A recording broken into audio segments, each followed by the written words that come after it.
Como já disse o reverendo Cid, coube a mim a responsabilidade de iniciar as comemorações dos 116 anos da Igreja de Botafogo, já pregando nesse primeiro domingo. É sempre uma honra e um privilégio assumir o púlpito da igreja, principalmente nesse tempo de aniversário.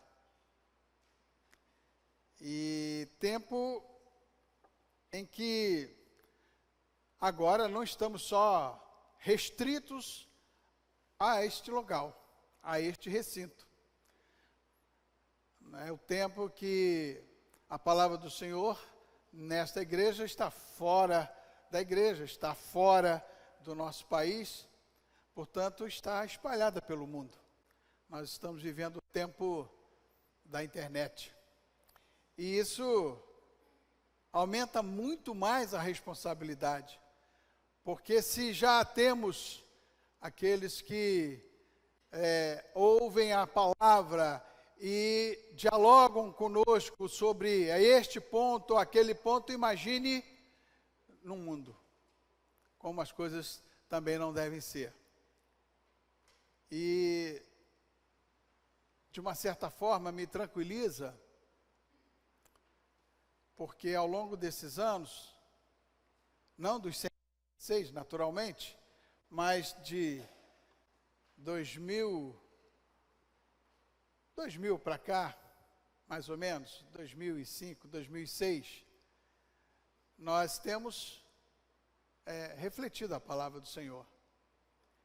E alguns irmãos que têm chegado à nossa igreja, principalmente nesses tempos de pandemia, e nós temos tido o privilégio de recebê-los, muitos deles têm trazido para nós, para a nossa edificação, para a nossa tranquilidade, de que resolveram vir se integrar à nossa igreja, se entregar a essa comunidade, porque têm ouvido a palavra bíblica. A palavra bíblica. E nós fazemos parte dessa história. Isso realmente me tranquilizou bastante. Assim, eu e você, e todos que estão nos assistindo pela internet, estão tendo a oportunidade de escrever a história de mais um ano desta igreja centenária. 116 anos de existência de nossa igreja. Mas eu preciso dizer que nem tudo são flores ao longo de toda essa trajetória da igreja. Os mais antigos, e aqui eu quero pedir licença para citá-los, como a minha querida irmã Eulita, a nossa irmã Sueli, e tantos outros que há muitos anos frequentam a nossa igreja, são membros dessa igreja, podem contar exatamente essas trajetórias que a igreja já passou. Graças a Deus que neste período de pandemia nós tivemos os Zooms da vida, os Google Meets da vida, que foram plataformas que nos proporcionaram a possibilidade de cultuarmos a Deus, olhando a face, não podendo abraçá-los naturalmente, mas virtualmente nós fizemos os nossos cultos de oração. O nosso coro Marcelo Ganta gravou músicas e músicas que hoje estão sendo aproveitadas em tantas outras igrejas. As bandas tocaram todos os domingos à noite. Tudo isso por esse recurso que, graças a Deus, foi disponibilizado por Ele mesmo neste tempo tão difícil que nós vivemos. Agora, estamos retornando aos poucos. E às vezes precisamos de estímulos, precisamos de reanimação, porque ou ficamos acostumados aos cultos virtuais, ou justificamos de tantas outras formas, não estar aqui, mas estar participando. Que é bom, não é ruim. Mas falando em reanimação, eu gostaria de compartilhar com os irmãos nessa noite sobre o reanimador. E é óbvio que nós vamos estar meditando rapidamente a nossa fala desta noite no texto da palavra de Deus. Paulo escrevendo a Filemon, epístola de Paulo a Filemão, nós vamos ler alguns versículos. Este livro é uma carta, como tantas outras que foram escritas por Paulo, mas é uma carta direta a Filemon.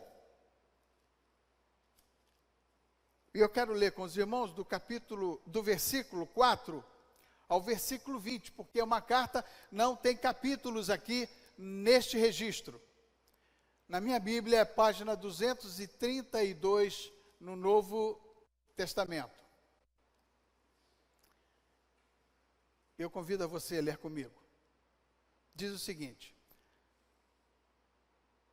dou graças ao meu Deus, lembrando-me sempre de ti nas minhas orações. Paulo falando, escrevendo a Filemon.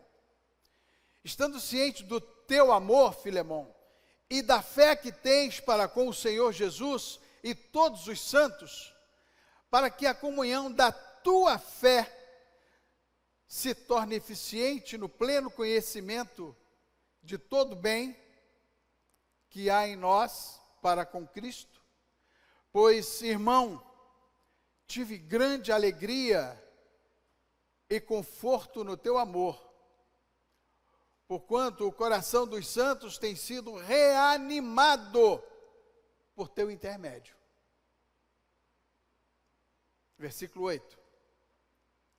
Pois bem, ainda que eu sinta plena liberdade em Cristo para te ordenar que convém, prefiro, todavia, solicitar em nome do amor, sendo o que sou, Paulo, o velho e agora até prisioneiro de Cristo Jesus.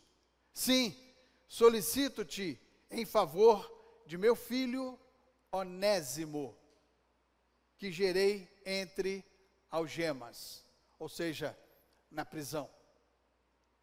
Ele antes te foi inútil, atualmente, porém, é útil a ti e a mim. Eu te envio de volta em pessoa, quero dizer, o meu próprio coração. Eu queria conservá-lo contigo mesmo, para em teu lugar me servir as algemas que carrego por causa do Evangelho. Nada, porém, quis fazer sem o teu conhecimento, para que a tua bondade não venha a ser como por obrigação, mas por livre vontade.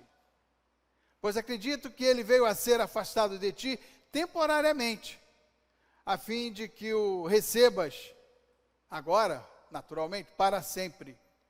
Não como escravo, antes, muito acima de escravo, como irmão caríssimo, especialmente de mim, e com maior razão de ti, quer na carne, quer no Senhor. Se, portanto, me consideras companheiro, recebe-o como se fosse a mim mesmo. E se algum dano te fez, ou se te deve alguma coisa, lança tudo em minha conta. Eu, Paulo, de próprio punho, o escrevo. Eu pagarei, para não te alegar também, que também tu me deres até a ti mesmo.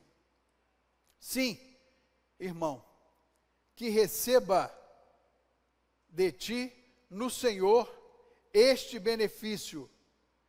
Reanima-me, coração em Cristo.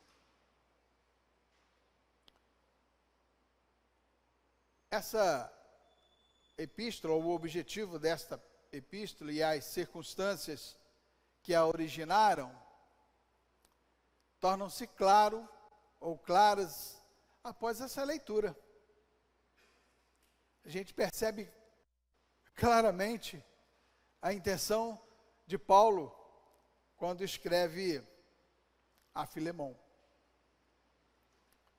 Filemon era filho na fé de Paulo. Assim como tantos outros. No prefácio desse texto, dessa carta que nós lemos, ele fala aqui de Timóteo, ele fala de Áfia, ele fala de Arquipo, amigo, companheiros de lutas, ele cita aqui, e tantos outros. Ainda nos domingos anteriores, o reverendo Diego falou sobre Timóteo, pregando aqui na igreja. Amigo íntimo e pessoal de Paulo era Filemon. Aparentemente um homem de grandes recursos e conhecido pela sua generosidade. Está no texto, na carta que Paulo escreve a Filemon. Generosidade para com os irmãos necessitados, para com aqueles que o procuraram. Então já falei aqui de dois personagens, Paulo e Filemon. Vou falar do terceiro personagem, Onésimo.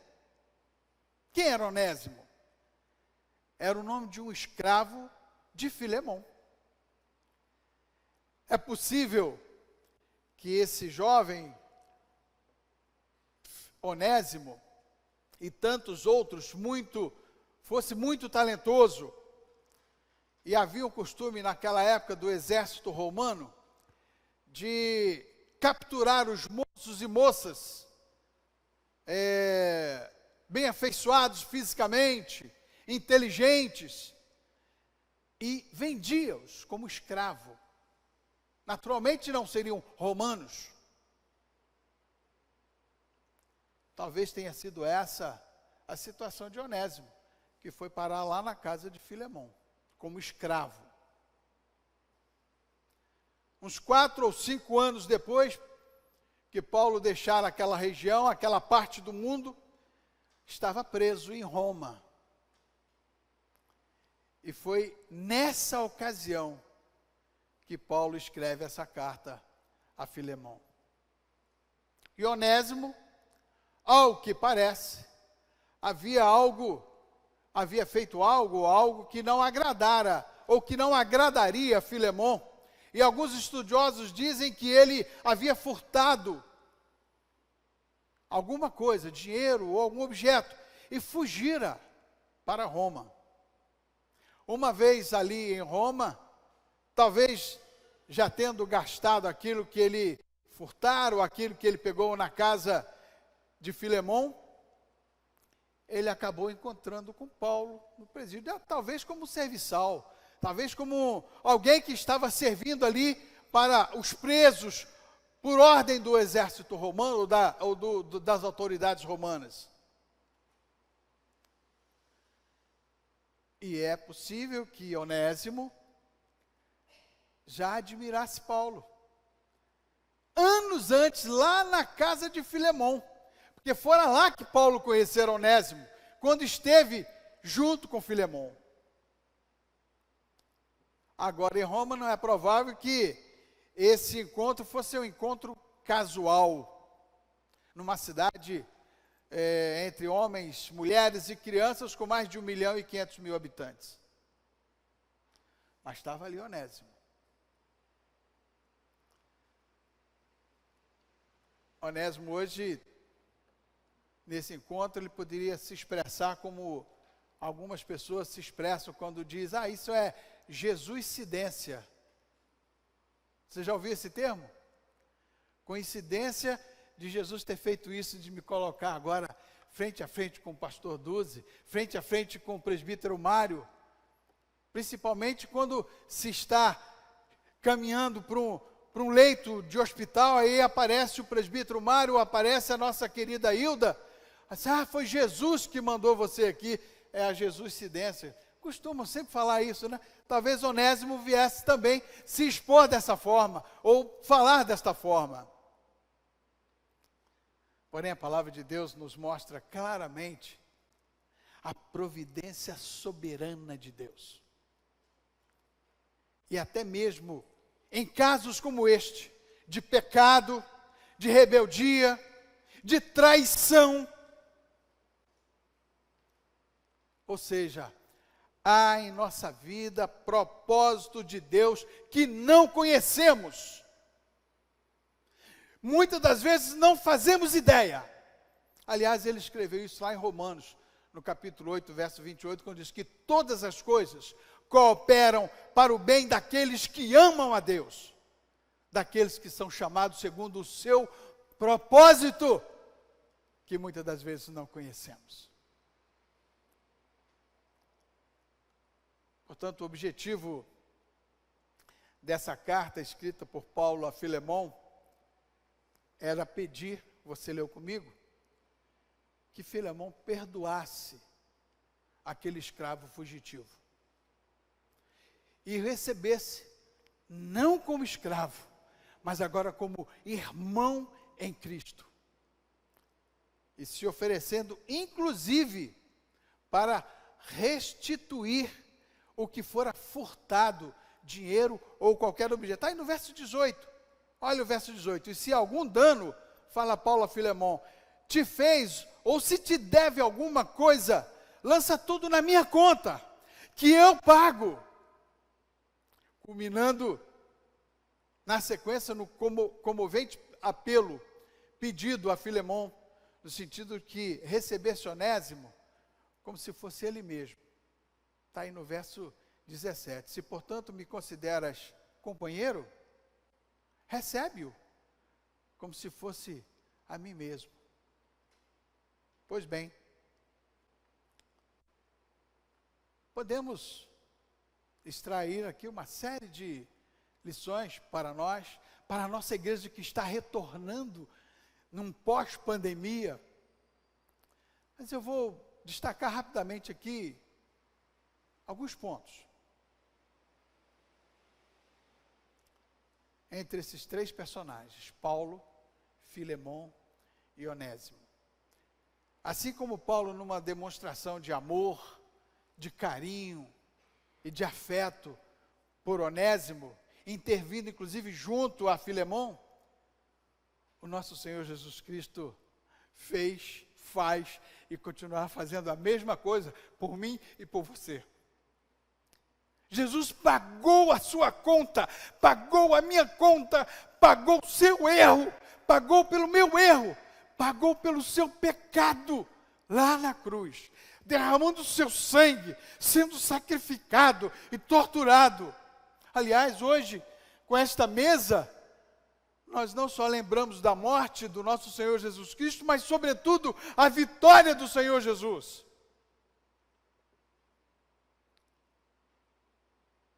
Esse amor é tão grande que ele chegou a pedir ao Pai que não lhes imputasse pecado. Ah, meu Pai, eles não sabem o que fazem. Amor incondicional por cada um de nós. E o fato dessa carta tão minúscula, em tantos textos que nós temos na palavra do Senhor, ter sido um registro bíblico, prova que Onésimo realmente voltara ao seu Senhor e foi recebido como irmão, e seu erro foi perdoado.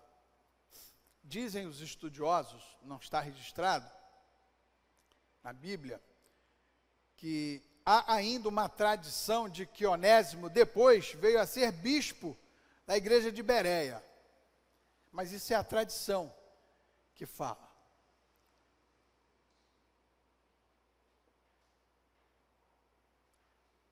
Depois dessa manifestação de Paulo a Filemon. E lá no versículo 7, que nós lemos, quando mostra o DNA da vida de Filemon, quando ele diz, olha, pois irmão, tive grande alegria e conforto no teu amor, porquanto o coração dos santos tem sido reanimado por teu intermédio. Ele encerra lá no versículo 20 do texto que lemos, dizendo: Filemão, reanima-me o coração em Cristo. Porque se Filemão fizesse aquilo que ele já vinha fazendo ao longo da sua vida, como servo de Cristo, como servo do Senhor, reanimando os necessitados, ajudando os necessitados, ao receber Onésimo de volta, não como escravo, mas como irmão, ele estaria também reanimando o coração daquele que estava preso lá em Roma, porque mais uma vez vira a mão do Senhor operar na vida daquele que estava perdido e foi achado. Estava morto espiritualmente e foi encontrado.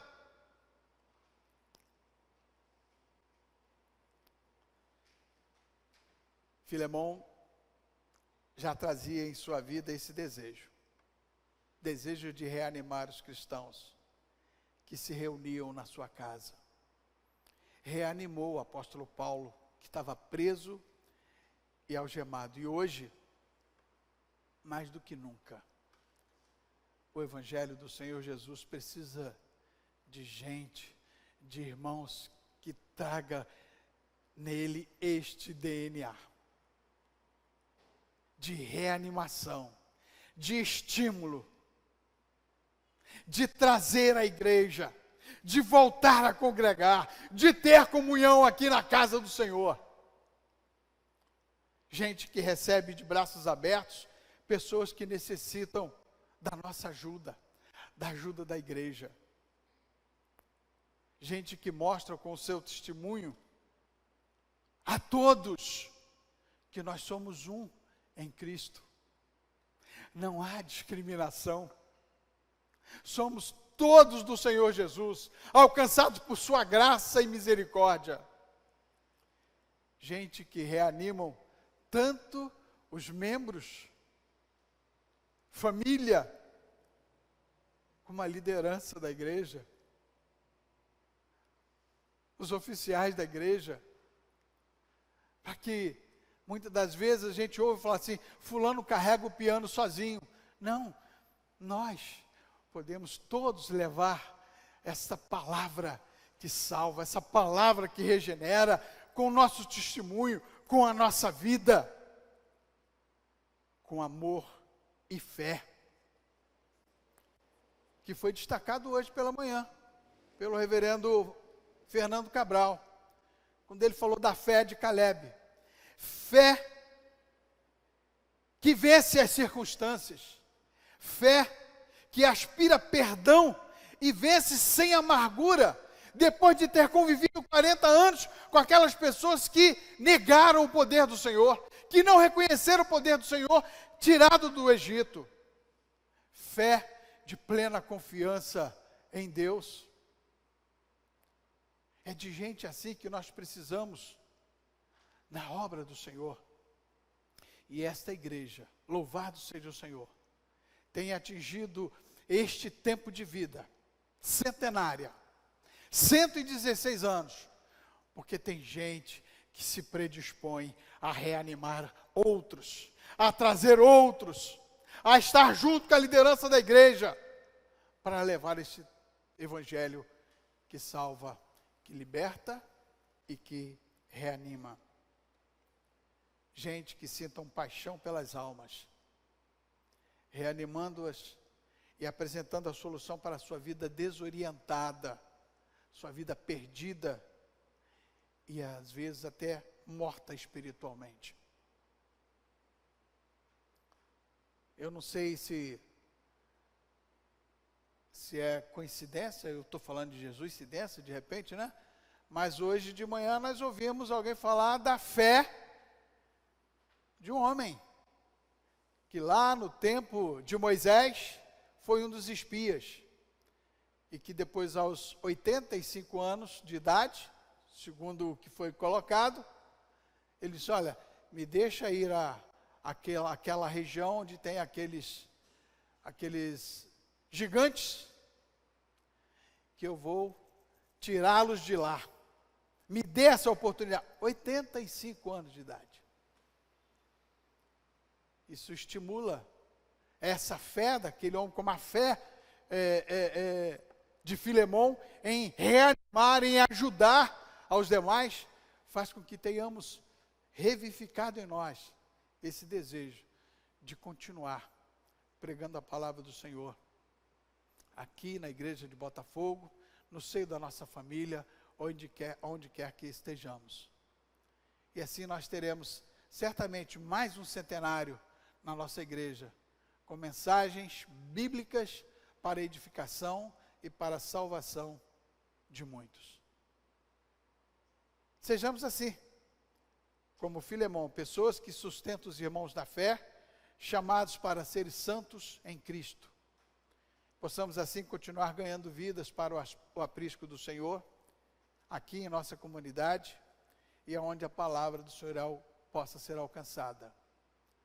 Nós estamos fazendo a nossa parte. Eu digo sempre que esta é uma missão da igreja, que este é um projeto da igreja. Quando nós temos missionários no Canadá, na França, na Guiné, Moçambique, Angola, e nós contribuímos para isso, nós estamos fazendo a nossa parte, cumprindo a nossa missão de levar a palavra do Senhor. Sejamos, pois, reanimados na fé em Cristo Jesus, Salvador nosso. Amém.